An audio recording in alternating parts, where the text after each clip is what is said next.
Hello students, आज हम statistics में करेंगे presentation of data.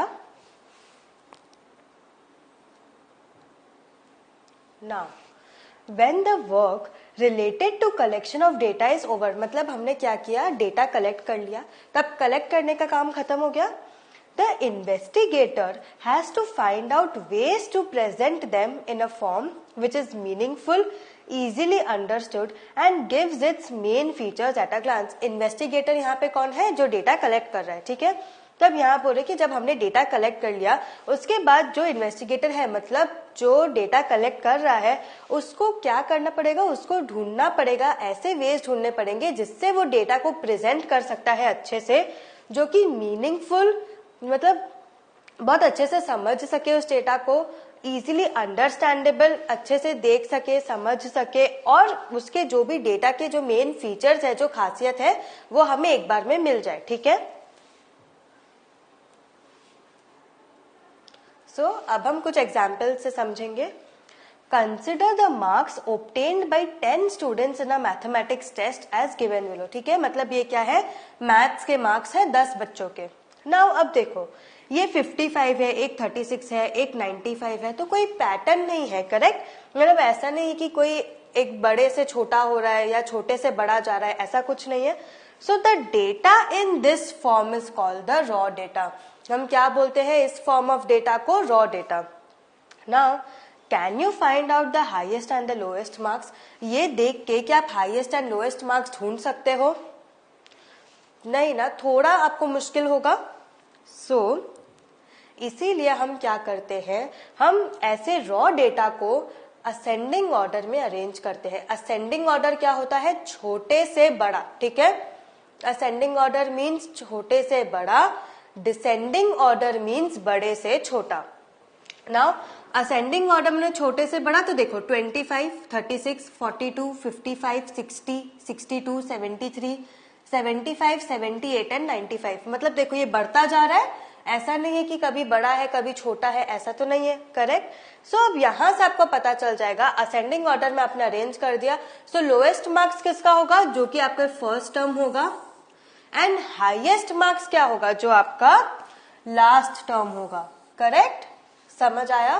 Therefore your lowest marks is equal to 25 and the highest marks is equal to 95। Now, the difference of the highest and the lowest values in the data is called the range of the data. Range मतलब range जब आप ढूंढोगे, मतलब जो भी सबसे बड़ा value है minus सबसे छोटा value, that is highest minus your lowest is called your range, ठीक है।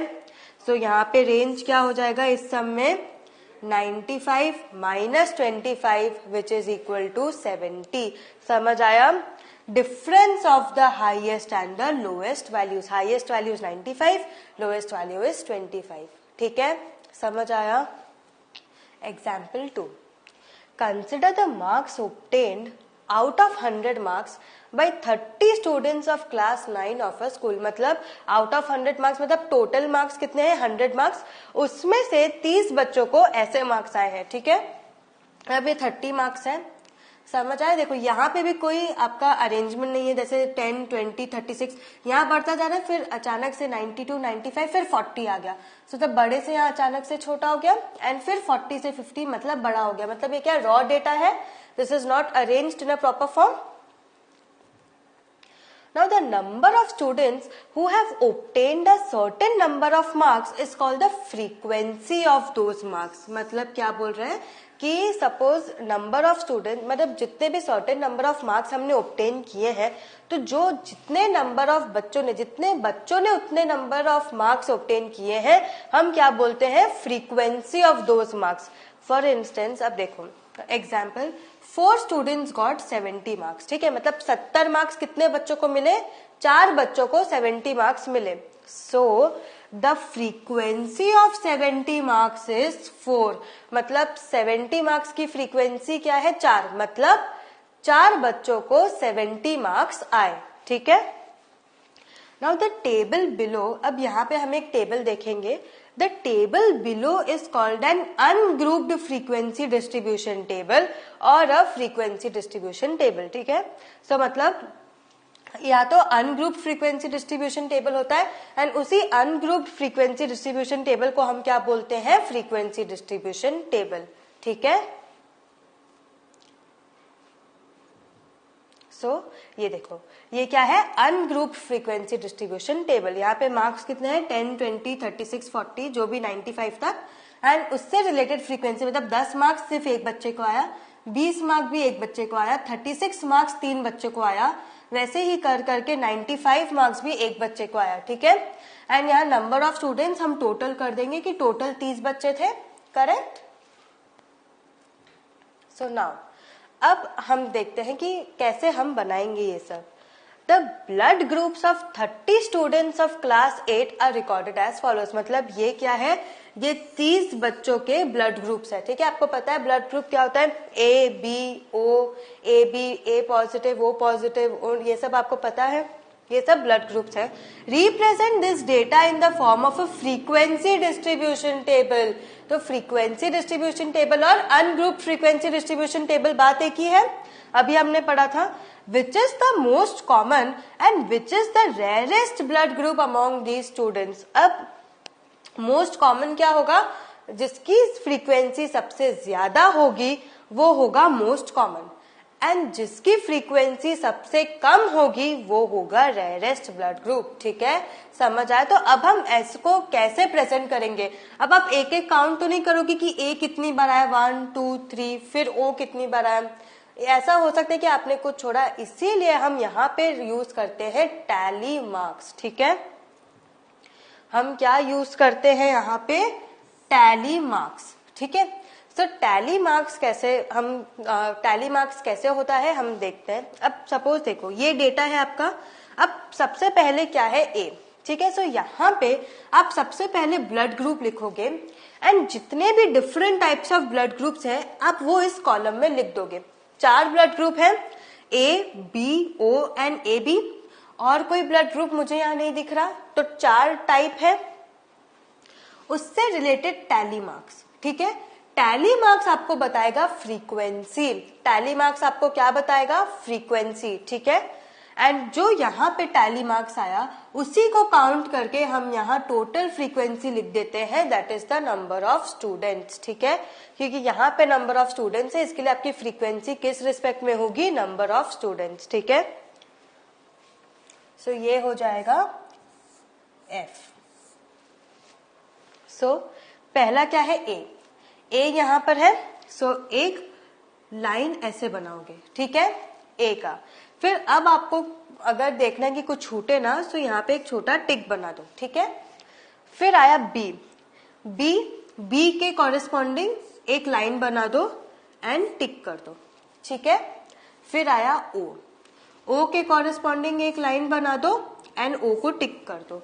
समझ आ रहा है मैं क्या कर रही हूँ, ओ के रिस्पेक्टिव एक लाइन बना। टैली मार्क्स में आप नंबर्स नहीं लिखोगे 1 2 3 4 5, आप ऐसे यहाँ पे लाइन बनाओगे। ठीक है, छोटे लाइंस, ऐसे स्लांट छोटे लाइंस। ठीक है, नाउ अगेन ओ, सो ओ के बगल में आप एक और ओ लिख दोगे, एक और आपकी लाइन आ जाएगी, टिक। फिर ए बी के बगल में आप एक डैश बनाओगे, टिक। ठीक है, फिर आया ओ के बगल में एक और डैश बनाओगे, टिक। फिर आया ए के बगल में एक डैश बनाओगे, टिक। ओ के बगल में डैश बनाओगे, टिक। फिर बी के बगल में वापस से टिक। ए के बगल में टिक। अब ओ, अब देखो, अब यहां आता है इंपॉर्टेंट चीज।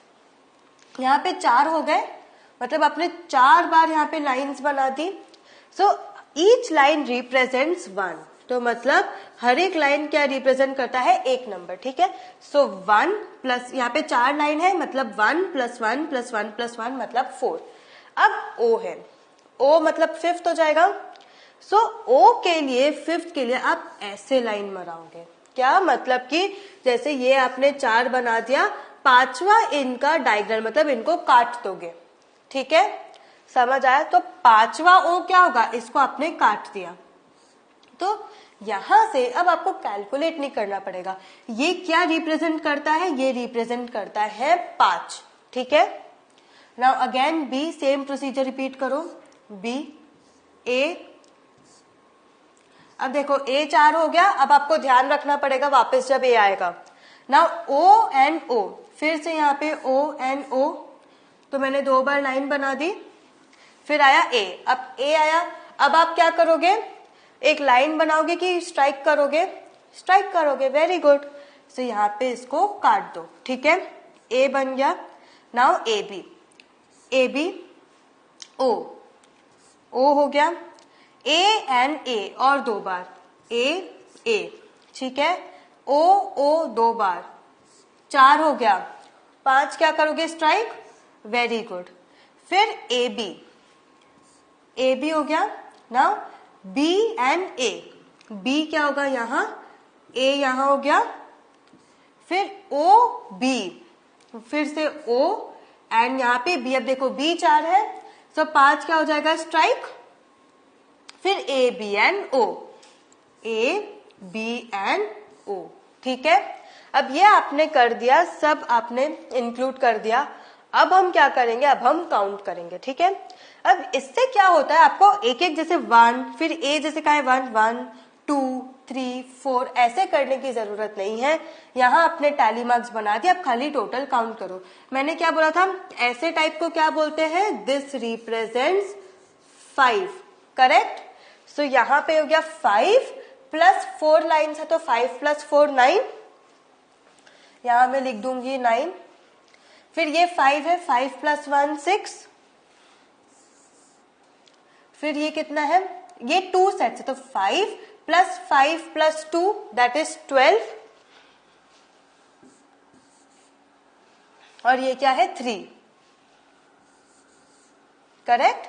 अब टोटल करो, टोटल होना चाहिए 30। अगर इन सब का टोटल 30 है, मतलब आपने सारे टर्म्स यूज कर लिए, नहीं तो आपने कुछ मिसिंग किया है, आपको फिर से स्टार्टिंग से चेक करना पड़ेगा, ठीक है। सो देखते हैं, 9 प्लस 3 12, 12 प्लस 12 24, 24 प्लस 6 30, मतलब मैच हो रहा है। आपने पूरे सारे वैल्यूज लिए हैं, सारे ब्लड ग्रुप्स इंक्लूड किए हैं, आपका करेक्ट है फ्रीक्वेंसी, ठीक है।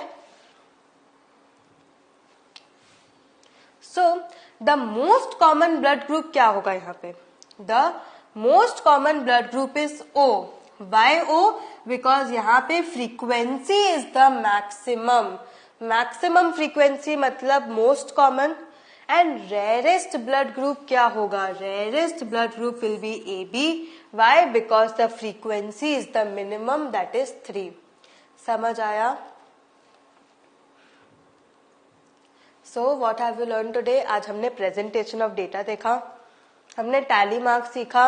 अगले सेशंस में हम एक्सरसाइज देखेंगे, टैली मार्क्स से रिलेटेड बहुत सम्स है, and tally marks is the easiest, ठीक है। एक बार आपने यहाँ पे कॉन्सेप्ट समझ लिया, चाहे जितने भी ज्यादा नंबर्स हो, जितने भी ज्यादा वैरायटी हो, आपको कभी कंफ्यूजन नहीं होगा, ठीक है। Have a good revision. Tally marks बहुत स्कोरिंग है क्योंकि ये बहुत इजी है, आप इसमें सिली मिस्टेक नहीं कर सकते, इसमें आप चेक भी कर सकते हो क्योंकि टोटल जो है उतना फ्रीक्वेंसी होना चाहिए। Have a good revision, practice maths daily. Thank you.